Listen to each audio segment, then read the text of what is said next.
జ్ఞానవాపి మసీదు సముదాయంలోని వ్యాస్ బేస్మెంట్లో పూజలు చేసుకునేందుకు వ్యతిరేకంగా మసీదు కమిటీ వేసిన పిటిషన్ను సుప్రీంకోర్టు ఇవాళ విచారించింది. మసీదు తరపు న్యాయవాది హుజైఫా అహ్మదీ వాదనలు వినిపించారు. ఉత్తర్వులను అమలు చేయడానికి దిగువ కోర్టు 1 వారం సమయం ఇచ్చిందని చెప్పారు. కానీ ప్రభుత్వం వెంటనే అమలు చేసిందని కోర్టు దృష్టికి తీసుకెళ్లారు.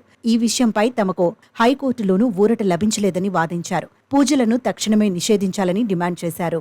ఈ వాదనలపై స్పందించిన ప్రధాన న్యాయమూర్తి డివై చంద్రచూడ్ నేలమాళిగ ప్రవేశం దక్షిణం వైపు నుంచి, మసీదు ప్రవేశం ఉత్తరం వైపు నుంచి ఉన్నాయన్నారు. రెండూ ఒకదానికొకటి ప్రభావితం చెయ్యవని, ప్రస్తుతానికి 2 వర్గాల ప్రార్థనలు యథావిధిగా కొనసాగించుకోవచ్చని వెల్లడించారు.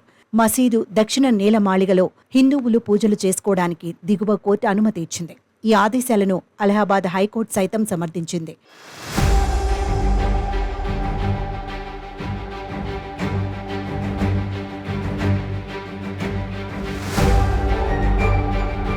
జ్ఞానవాపి దక్షిణ నేలమాళిగలో ఉన్న వ్యాస్జీ ప్రాంతంలో పూజలు నిలిపివేయాలని ఉత్తరప్రదేశ్ ప్రభుత్వం 1993లో తీసుకున్న నిర్ణయం చట్ట విరుద్ధమని పేర్కొంది.